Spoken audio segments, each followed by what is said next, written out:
বন্ধুদের সাথে টং দোকানে বসে আড্ডা দিচ্ছি। এমন সময় দেখলাম কয়েকটা পুলিশ একটা ছেলেকে ধরার জন্য ধাওয়া করছে, আর ছেলেটা দৌড়ে পালানোর চেষ্টা করছে। এইটা শহরেই প্রায়ই হয়। পুলিশ অপরাধীকে ধরার জন্য ধাওয়া করে আর অপরাধীরা দৌড়ে পালানোর চেষ্টা করে। হঠাৎ করেই পুলিশের একটা মাইক্রো এসে ছেলেটার সামনে দাঁড়ালো। ছেলেটা মাইক্রোর সাথে ধাক্কা খেয়ে মাটিতে পড়ে গেল। পুলিশ এসে ছেলেটাকে ধরে ফেললো। তখনই মাইক্রো থেকে একটা মেয়ে নামলো। মেয়েটার শরীরেও পুলিশের পোশাক ছিল। মেয়েটা গাড়ি থেকে নামতেই সব পুলিশ মেয়েটাকে সালাম দিল। আমি মেয়েটাকে দেখে তো পুরোই অবাক হয়ে গেলাম। আমি পড়ে গিয়েছি, আপনারা কি মনে করেছেন আমি বাড়িতে পড়ে গেছি? আরে না ভাই, মেয়েটাকে দেখে আমার হাত থেকে চায়ের কাপটা পড়ে গিয়েছে। এমন সুন্দর মনোমুগ্ধকর চেহারা আমি আগে কোথাও দেখিনি। মেয়েটার চোখে অন্যরকম একটা মায়া আছে, যা যে কোনো ছেলে মেয়েটাকে দেখেই ক্রাশ খাবে সেটা নিশ্চিত। পুলিশ নিতে সুন্দর হয় জানতাম, তবে এতটা সুন্দর হয় এটা জানতাম না। এমন সময় পুলিশের অন্য একটা গাড়ি আসলো। পুলিশগুলো ছেলেটাকে ধরে হাতে হাত করা পরিয়ে গাড়িতে উঠালো। এরপর মেয়েটাও মাইক্রোতে চড়ে বসলো। দুটো পুলিশের গাড়ি চলে গেল। তখন আমি আমার বন্ধুদের বললাম, দোস্ত, মেয়েটা কে রে? ওই যে কোন মেয়েটা? একটু আগে পুলিশের পোশাক পরা যে মেয়েটাকে দেখলাম। আরে ওনাকে চিনিস না? উনি আমাদের থানার নতুন ওসি। নাম কি মেয়েটার? সেটা তো জানি না। তবে দোস্ত, মেয়েটা কিন্তু দেখতে অনেক সুন্দর। তবে এইসব মেয়েদের থেকে দূরে থাকাই ভালো। এটা পুলিশের লোক, এরা আবার কখন কোন কেসে ফাঁসিয়ে দেয়। তা ঠিক। এরপর আমরা সব বন্ধুরা মিলে অনেকক্ষণ চায়ের দোকানে আড্ডা দিয়ে সন্ধ্যায় বাসায় ফিরলাম। আমার নাম রাবিউসানি অনন্ত। বাবা মায়ের একমাত্র ছেলে। বাবা মাস্টারি করে আর আমি টিউশনি করে আমার হাত খরচ চালাই। আমি একটা ছেলেকে পড়াতাম। ছেলেটার নাম ছিল রিফাত। রিফাতের বাবা একটা সরকারি চাকরি করে। কয়েকদিন আগে রিফাতের বাবা ব্রাহ্মণবাড়িয়া থেকে রাজশাহীতে ট্রান্সফার হয়েছে। রিফাতের পরিবার সবাই রাজশাহীতে চলে গিয়েছে, যার ফলে আমাকে টিউশনিটা ছেড়ে দিতে হয়েছে। তবে আমি টিউশনি করানোর জন্য নতুন একটা ছেলে পেয়েছি। আমাদের এলাকার এক বড় ভাই আমাকে এই টিউশনিটা ধরিয়ে দিয়েছে। শুনেছি ছেলেটার বাবা নাকি পুলিশের বড় একটা পোস্টে চাকরি করে। এখন আমি সেও টিউশনি করানোর জন্যই যাচ্ছি। আমি রাস্তার এক পাশ দিয়ে হেঁটে যাচ্ছি। হঠাৎ করে একটা পুলিশের গাড়ি এসে আমার থেকে একটু সামনে গিয়ে দাঁড়ালো। পুলিশের গাড়িটিকে অতিক্রম করে চলে যাচ্ছি, ঠিক তখনই একটা মেয়ের কণ্ঠ শুনে পেছনে ফিরে তাকালাম। পেছনে ফিরে তাকিয়ে আমি তো অবাক হয়ে গেলাম। আরে, এটা তো কালকে সেই পুলিশই মেয়েটা। এই ছেলে, এদিকে আসো। জি বলুন। এখানে রফিক সাহেবের বাড়ি কোনটা? সোজা গিয়ে বাম দিকে। ধন্যবাদ। ওয়েলকাম। পুলিশের গাড়িটা চলে গেল আর আমি সোজা চলে গেলাম টিউশনি করাতে। টিউশনি করিয়ে বাসায় ফিরলাম। আমি প্রতিদিন বন্ধুদের সাথে আড্ডা দিতাম। বিকেলে টিউশনি করাতে যেতাম আর রাতে ক্লাস খেলে গেম খেলতে খেলতে ঘুমিয়ে পড়তাম। এভাবেই কেটে গেল কয়েকটা দিন। কয়েকদিন পর টিউশনি করাতে যাব, ঠিক তখনই আম্মু আমাকে ডাক দিল। অনন্ত, শোন। জি আম্মু, বলো। টিউশনি করাতে যাচ্ছিস? হ্যাঁ আম্মু। যা, তবে পুলিশদের কাছ থেকে দূরে দূরে থাকবি, কেমন? হঠাৎ এই কথা বলছো কেন? না, শুনেছি পাড়ার পুলিশদের একটা টিম বিশেষ অভিযান চালাচ্ছে। এরা আবার কখন কোন কেসে ফাঁসিয়ে দেয় কে জানে। আম্মু, তুমি তো জানো আমি এসব পুলিশের ঝামেলায় কখনো জড়াইও না, আর ভবিষ্যতে কখনো জড়াবো না। তা জানি। তাহলে তুমি আমাকে নিয়ে নিশ্চিন্তে থাকো। হুম। আম্মু, এখন আমি আসি তাহলে। আচ্ছা, আয়। এরপর আমি টিউশনি করাতে চলে গেলাম। টিউশনি করিয়ে বাসায় ফিরতেছি, এমন সময় একটা পুলিশের গাড়ি এসে আমার সামনে দাঁড়ালো। গাড়িটা দাঁড়াতে এই দুটো পুলিশ গাড়ি থেকে বেরিয়ে আসলো। তোমার নাম কি অনন্ত? জি, আপনারা? আমরা পুলিশের লোক। তা তো দেখতেই পাচ্ছি। তোমার বাসা কোথায়? কেন? যেটা বলছি সেটার জবাব দাও। সামনের পাড়ায়। চলো আমাদের সাথে। কোথায়? পুলিশ স্টেশনে। কেন? আমি আবার কি করলাম? সেটা গেলেই বুঝতে পারবে। আমি বাধ্য ছেলের মতো পুলিশের গাড়িতে উঠে পড়লাম, কারণ এরা পুলিশের লোক। এদের সাথে জোরাজুরি করলে অবস্থা খারাপ হবে। পুলিশের গাড়িটা সোজা পুলিশ স্টেশনে গিয়ে দাঁড়ালো। আমি পুলিশের গাড়ির ভিতরে বসে বসে ভাবতেছি, আমার যতদূর মনে পড়ে আমি কোনো অপরাধ করিনি, তবে আমাকে এখানে নিয়ে আসা হলো কেন? এমন সময় একটা পুলিশের কণ্ঠে আমি বাস্তবে ফিরলাম। গাড়ি থেকে নেমে সোজা আমার পিছন পিছন আসো। আচ্ছা। আমি পুলিশের গাড়ি থেকে নেমে পুলিশ দুটোর পেছন পেছন হাঁটা শুরু করলাম। হাঁটতে হাঁটতে আমরা ওসি রুমের সামনে আসলাম। ওসি রুমের সামনে এসে দেখি পুলিশের পোশাক পরা একটা মেয়ে হাতে ফাইল নিয়ে অন্যদিকে ঘুরে দাঁড়িয়ে আছে। এটা পুলিশের কণ্ঠে মেয়েটা পেছনে ফিরে দেখালো। মেয়েটা পেছনে দেখাতেই আমার চোখ কপালে উঠে গেল। আরে, এটা তো সেই পুলিশই মেয়েটা। আমার তো এখনো পর্যন্ত মেয়েটার নামই জানা হলো না। পুলিশদের নাম তো তাদের বুকেই লেখা থাকে, কিন্তু মেয়ে মানুষের বুকের দিকে তাকাবো, এটা কি ঠিক হবে? মেয়েটার নাম জানার আমার খুব আগ্রহ ছিল, তাই একটা বার মেয়েটার বুকের দিকে তাকালাম। মেয়েটার বুকের দিকে তাকিয়ে দেখলাম সুন্দর করে লেখা আছে ইকরা। তখন বুঝতে পারলাম মেয়েটার নাম ইকরা। ম্যাডাম, ভেতরে আসতে পারি? হ্যাঁ আসুন। এই যে ম্যাডাম, এনাকে নিয়ে এসেছি। আচ্ছা আপনারা এখন আসেন। পুলিশ দুটো আমাকে রেখে চলে গেল। আমি একভাবেই এক স্থানে দাঁড়িয়ে আছি। তখন মেয়েটা আমার দিকে তাকিয়ে বলল, নাম কি তোমার? জি ম্যাম, অনন্ত। শুধু কি মেয়েদের ইফটিচিং করো নাকি অন্য কোনো কাজ করো? ম্যাম ঠিক বুঝলাম না। বুঝলে না? না ম্যাম। এই লাঠির মার শরীরে পড়লেই সব বুঝতে পারবে। ওই হারামে, মনে আছে সেই দিনের কথা? ব্রিজের উপর একটা বোরখা পরা মেয়েকে কি বলেছিলি? মেয়েটার কথা শুনে আমার ভয়ে গলা শুকিয়ে গেল। হাত পা দিয়ে বিন্দু বিন্দু ঘাম বেরোচ্ছিল। বললাম, পানি। মেয়েটা টেবিলের উপর থেকে পানির গ্লাসটা এগিয়ে দিল। আমি এক ঢোকে সবটুক পানি খেয়ে নিলাম এক নিঃশ্বাসে। ঠিক তখনই আমার অতীতের কথা মনে পড়ে গেল। আমি এবং আমার বন্ধুরা, আমার বন্ধু রাশেদুল ব্রিজে বসে আড্ডা দিচ্ছি। এমন সময় বোরকা পরা একটা মেয়ে ব্রিজের উপর দিয়ে যাচ্ছে। আমি আর রাশেদুল ভাবলাম মেয়েটার সাথে একটু মজা করি, তাই আমি বললাম, মিস, নাম কি? মেয়েটা দাঁড়িয়ে পড়ে আমাদের দিকে রাগান্বিত চোখে তাকালো। রাগ করলেন বুঝি? মেয়েটা কোনো কিছু না বলে আবার হাঁটা শুরু করলো। আমি ব্রিজের উপর থেকে নেমে মেয়েটার পাশে দাঁড়িয়ে বললাম, এদিকে কোথায় যাচ্ছেন? এলাকা নতুন নাকি? মেয়েটা আরো জোরে হাঁটতে শুরু করলো। আমি একটু জোরেই বললাম, যাওয়ার আগে আপনার নাম্বারটা তো দিয়ে যান। মেয়েটা চলে গেল আর আমরা দুজন মিলে মেয়েটার দিকে তাকিয়ে মজা নিতে শুরু করলাম। এমন সময় পুলিশিনীর কথায় আমি জ্ঞানে ফিরে আসলাম। কি কিছু মনে পড়লো? ইয়ে মানে আপনি জানেন কিভাবে? সেই মেয়েটা আমিই ছিলাম। আপনি? হ্যাঁ আমি। ওখানে বোরখা পরে একটা মিশনে গেছিলাম। ম্যাম, আমার ভুল হয়ে গিয়েছে। এরকম ভুল আর কখনো করব না। ঠিক আছে, আজ প্রথমবার বলে মাফ করে দিলাম। তো ধন্যবাদ ম্যাম।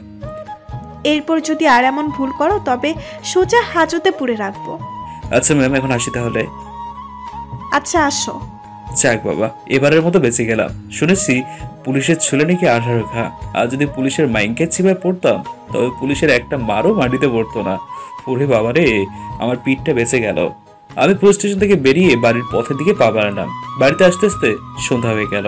রাতে আমি খাওয়া দাওয়া করে ক্লাস অফ ক্লান্স গেম খেলতে খেলতে ঘুমিয়ে পড়লাম। এভাবেই আরো কয়েকটা দিন কেটে গেল। কয়েকদিন পর সকালে আমি বিছানায় শুয়ে ঘুমাচ্ছি। এমন সময় আমার চাচাতো ভাই সাকিবের ডাকে আমার ঘুমটা ভেঙে গেল। সাকিব ক্লাস 5-এ পড়ে। ভাইয়া, ও ভাইয়া। এই, কি হয়েছে? এত সকালে আবার ঘুমটা ভাঙলি কেন? আজকে আমাকে একটু স্কুলে নিয়ে যাও না। কেন? প্রতিদিন তো একাই যাও, আজকে আমাকে নিয়ে যেতে হবে কেন? ভাইয়া, কালকে খেলতে খেলতে পায়ে একটু ব্যথা পেয়েছি, তাই হাঁটতে পারছি না। তুমি আমাকে বাইকে করে রেখে আসো না। আচ্ছা যাও, তুমি রেডি হয়ে আসো। কি করব, আদরের ছোট ভাই কোনো কিছু মানাও করতে পারে না। ওকে যদি কোনো কিছু মানা করি তবে মনে খুব কষ্ট পাবে, মনে করবে আপন ভাই হলে হয়তো মানা করতো না। তাই আমি ঘুম থেকে উঠে ফ্রেশ হয়ে বাইকটা নিয়ে বেরিয়ে পড়লাম সাকিবকে স্কুলে পৌঁছে দেওয়ার উদ্দেশ্যে। বাইকটা সোজা সাকিবদের স্কুলের গেটের সামনে দাঁড় করালাম। সাকিব বাইক থেকে নেমে গেল। আমি সাকিবকে স্কুলে পৌঁছে দিয়ে বাড়ির পথে রওনা হলাম। কিছুটা যাওয়ার পর শুনলাম মেইন রোডে নাকি একটা অ্যাক্সিডেন্ট হয়েছে, যার ফলে দীর্ঘ জ্যাম পড়ে আছে। তাই আমাদের এলাকায় একটা লোকাল রাস্তা দিয়ে বাড়ির পথে রওনা হলাম।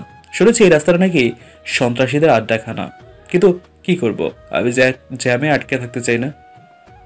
তাই এই রাস্তা দিয়েই চলতে লাগলাম। কিছুদিন যাওয়ার পর গোলাগুলির শব্দ শুনতে পেলাম। আমি আমার বাইকটা রাস্তায় দাঁড় করিয়ে রেখে এক পা দুপা করে গোলাগুলির দিকে পা বাড়ালাম। একটু এগিয়ে যেতেই একটা ছেলের কণ্ঠ শুনতে পেলাম। বন্দুক ফেলো, নয়তো এনাকে শেষ করে দিব। আমি আরেকটু এগিয়ে গিয়ে দেখলাম একটা ছেলে ইকরার অর্থাৎ পুলিশিনের মাথায় বন্দুক ধরে আছে, আর সব পুলিশ যার যার বন্দুক রেখে হাত উঠিয়ে উপরের দিকে উঠিয়ে আছে। আমি আমার পায়ের নিচে থাকা ইটের একটা বড় টুকরো দিয়ে ছেলেটার মাথায় আঘাত করলাম। ছেলেটার হাত থেকে বন্দুকটা পড়ে গেল। ঠিক তখনই আমি আমার মাথায় ভারী কোনো একটা জিনিসের আঘাত অনুভব করলাম। আমি নিমেষে অজ্ঞান হয়ে মাটিতে পড়ে গেলাম। চারপাশটা কিছুক্ষণের জন্য নিস্তব্ধ হয়ে গেল। আমার দু চোখ অন্ধকার হয়ে আসলো। বেশ কিছুক্ষণ পরে আমি আমার চোখের উপর ছেটানো পানি অনুভব করলাম। পানি দেওয়ার কিছুক্ষণ পরই আমার জ্ঞান ফিরল। আমি জ্ঞানে ফিরলাম। আমি একটু একটু চোখ খুললাম। চোখ খুলে দেখি ইকরা আমার মুখে পানি ছিটিয়ে দিচ্ছে আর বলছে, এই যে চোখ খুলুন। আমি মাটি থেকে উঠে দাঁড়ালাম। দাঁড়িয়ে মাথায় হালকা ব্যথা অনুভব করলাম। আবার ঠিক একটু দূরে তাকিয়ে দেখলাম একটা পুলিশের গাড়ি দাঁড়িয়ে আছে। তখন ইকরা বলল, আপনার কোথাও লাগেনি তো? "আহ, না, মাথায় একটু ব্যথা পেয়েছি।" আপনি কি একাই বাড়িতে যেতে পারবেন, নাকি আমরা আপনাকে বাড়িতে পৌঁছে দেব? না না, তার আর প্রয়োজন হবে না, পাশে আমার বাইক রাখা আছে, আমি একাই যেতে পারবো। আচ্ছা, আমরা এখন আসি তাহলে। আচ্ছা আসেন। ইকরা পুলিশের গাড়িতে উঠতেই গাড়িটা ছেড়ে দিল। আমাকে যতক্ষণ পর্যন্ত দেখা গেল ইকরা ততক্ষণ পর্যন্ত আমার দিকে তাকিয়ে রইল, আর আমি এক দৃষ্টিতে তাকিয়ে রইলাম ইকরার দিকে। পরে আমি বাইকটা নিয়ে বাড়িতে চলে আসলাম।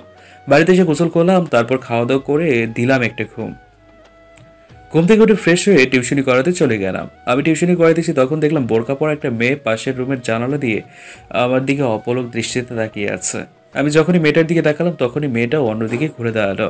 আমি দেখেও না দেখার ভান করে আবার রাফিকে পড়াতে শুরু করলাম। পরের দিন টিউশনি করাতে এসেও সেই একই অবস্থা, মেয়েটা বোরকা পরা পাশের রুমের জানালা দিয়ে আমার দিকে তাকিয়ে আছে। আমি যখনই মেয়েটার দিকে তাকাতাম তখনই মেয়েটা অন্যদিকে ঘুরে তাকিয়ে থাকতো। এভাবেই বেশ কয়েকদিন যাওয়ার পর আমি আমার ছাত্র রাফিকে বললাম, আচ্ছা রাফি, একটা কথা বলো, কি কথা স্যার? তোমাদের বাড়িতে কে কে থাকে? কেন স্যার? না এমনি। আচ্ছা তুমি পড়ো। এরপর আমি টিউশনি করিয়ে বাড়িতে চলে আসলাম। আরও কিছুদিন পর আমি কানে ইয়ারফোন লাগিয়ে রাস্তা দিয়ে হেঁটে যাচ্ছি। তখন একটা মেয়ে কণ্ঠ শুনে পেছনে ফিরে তাকালাম। পেছনে ফিরে তাকিয়ে দেখি ইকরা দাঁড়িয়ে আছে। এই যে শুনছেন, জি বলুন। সেদিন আপনাকে ধন্যবাদটা দিতেই ভুলে গেছিলাম। না ঠিক আছে, তার আর কোনো প্রয়োজন নেই, ওটা তো আমার কর্তব্য ছিল। আচ্ছা এখন চলেন। কোথায়? ওই যে ফুচকার দোকানটা দেখছেন, আমি ফুচকা খাবো। তো আপনি যান, আমি কি করব? আমি খাবো আর আপনি চেয়ে চেয়ে দেখবেন। আমি যাব না। না গেলে ইফটিচিং এর দায়ে হাত কড়া পরিয়ে হাজতে নিয়ে আটকিয়ে রাখবো। এই না, এ কি মেরে বাবা, কোনোদিন কি ইপটিজিং করেছিলাম সেজন্য এখনো হাজতে রাখতে চায়? হ্যাঁ তাহলে চলেন আমার সাথে। আচ্ছা চলেন। আমি মেয়েটার সাথে চললাম ফুচকার দোকানে যাওয়ার উদ্দেশ্যে। সেখানে গিয়ে মেয়েটা 2 প্লেট ফুচকার অর্ডার দিল। আমি মাত্র 2টা ফুচকা খেয়েছি। এর মাঝে মেয়েটা 1 প্লেট শেষ করে অন্য প্লেটে অর্ডার দিল। এইভাবে আমার 1 প্লেট ফুচকা শেষ হওয়ার আগে মেয়েটা 5 প্লেট ফুচকা শেষ করে ফেললো। ভাবা যায় এগুলা, হ্যাঁ? এরপর আরো কয়েক প্লেট ফুচকা মেয়েটা শেষ করে ফেললো। আমি হা করে তাকিয়ে আছি ইকরার দিকে। তখন ইকরা বলল, এই যে মিস্টার, হা করে তাকিয়ে কি দেখছেন? আপনাকে। আমাকে মানে? এই না, আপনার ফুচকা খাওয়া দেখছিলাম। আমি এইরকমই ফুচকা, আমার অনেক ভালো লাগে। তা তো দেখেই বুঝতে পারছি। আচ্ছা ফুচকার টাকাটা দিন। আমাকেই দিতে হবে? আপনি কি আমাকে দিতে বলেন? তো দিলে তো ভালোই হয়। চুপ করেন। ফুচকার টাকা দিয়ে আমার সাথে আসেন। আবার কোথায় যাব? আমার একটা পছন্দের জায়গা আছে, সেখানে আপনাকে নিয়ে যাব। না গেলে হয় না? না, আপনি আসবেন নাকি আমি আপনাকে হাজতে নিয়ে যাব? আমি ফুচকা টাকাগুলো দিয়ে আবার চললাম মেয়েটার সাথে। কিছুদূর যাওয়ার পর আমরা একটা বিলের সামনে এসে পৌঁছালাম। একেবারে নির্জন জায়গা, চারপাশ ফাঁকা, আশেপাশে একটা মানুষেরও আগমন নেই। বিলের পাড়টাকে দেখতে অনেক সুন্দর লাগছে। মেয়েটা বলল এইটাই মেয়েটার পছন্দের জায়গা। মেয়েটার যখন মন খারাপ থাকে তখন মেয়েটা এখানে এসে বসে থাকে। আচ্ছা বারবার মেয়েটা করছি কেন? আরে ইকরার যখন মন খারাপ থাকে তখন ইকরা এখানে এসে বসে থাকে, এটা তার পছন্দের জায়গা। আমরা দুজন মিলে বিলের পাড়ে বসলাম। চারদিক থেকে শীতল হাওয়া আসছিল, এ যেন একটা অন্যরকম পৃথিবী মনে হচ্ছিল। তখনই মেয়েটা মানে ইকরা বলল, প্রতিদিন টিউশনি করানোর পরে আমার সাথে এখানে দেখা করতে আসবেন। আমি যে টিউশনি করাই সেটা আপনি জানেন কি হবে? সেটা আপনার না জানলেও চলবে। যদি না আসি তবে?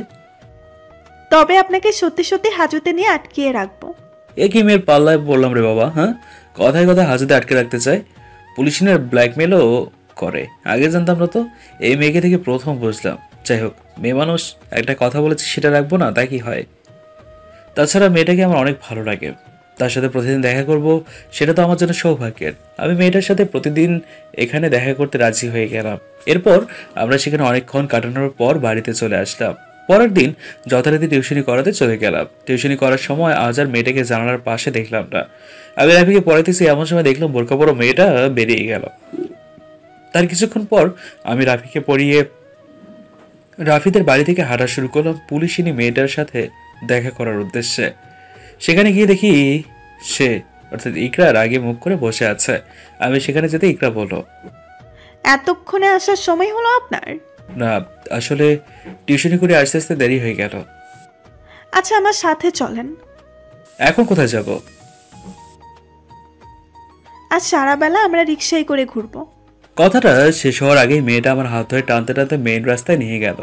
মেয়েটা মেইন রাস্তা থেকে একটা রিক্সা ডাক দিল। এই যে মামা, যাবেন? আমি রিক্সায় উঠে বসলাম। এরপর মেয়েটা হাতে গিয়ে দিল, আমি মেয়েটার হাত ধরে টান দিলাম। মেয়েটা রিক্সায় উঠে বসলো।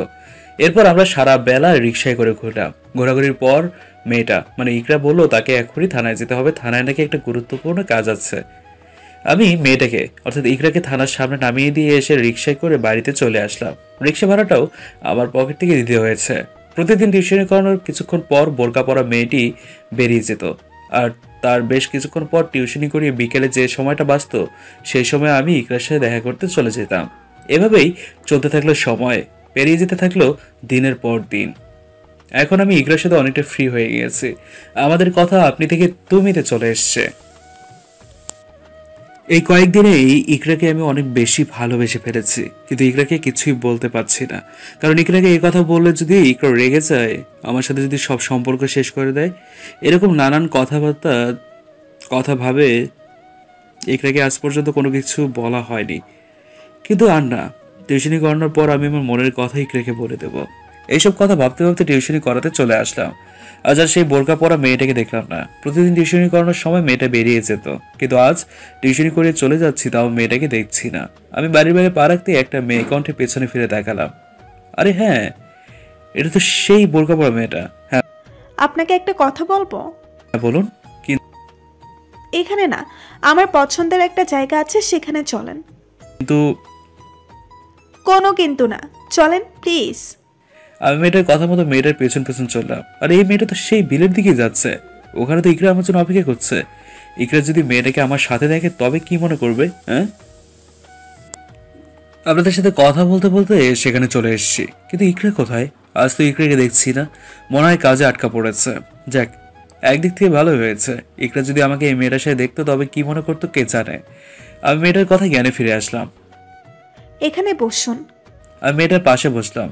বেশ কিছুক্ষণ দুজনে নিস্তব্ধ থাকার পর মেয়েটা বলল, আপনাকে একটা কথা বলার ছিল। হ্যাঁ বলুন। কি আমি আপনাকে ভালোবাসি। বলছেন এইসব? বিশ্বাস করেন, আমি সত্যি আপনাকে ভালোবাসি। আপনাকে যেদিন প্রথম দেখেছিলাম সেই দিনে আমি আপনাকে ভালোবেসে ফেলেছিলাম। কিন্তু আমি যে আপনাকে ভালোবাসতে পারবো না। কেন? আমার দোষটা কোথায় জানতে পারি? আপনার কোনো দেশ নেই। আসলে আমি একজনকে ভালোবাসি। কাকে? ইকরাকে। কে এই ইকরা? আমার আশা ভরসা, আমার বেঁচে থাকার একমাত্র চাবিকাঠি। কিন্তু আমি যে আপনাকে ভালোবাসি সেটার কি হবে? সরি, আপনাকে ভালোবাসা আমার পক্ষে সম্ভব নয়।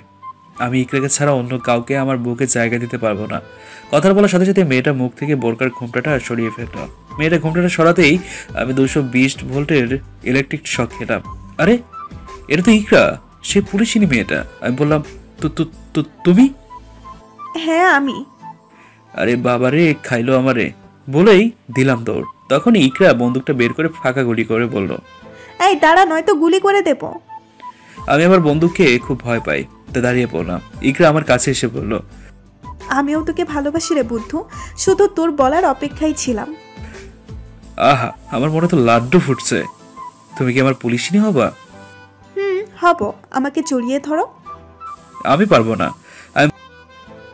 এই বন্দুকের বুলেট দেখছো? সোজা মাথায় ঢুকাবো। বন্দুকে খুব ভয় পাই, কারণ আজ পর্যন্ত বিয়েই করলাম না, তার আগে যদি বন্দুকের গুলি খেয়ে মরে যাই তবে আমার বউয়ের কি হবে? তাই আমি ইকরাকে জড়িয়ে ধরলাম। ইকরাও আমাকে বুকে জড়িয়ে নিল খুব শক্ত করে।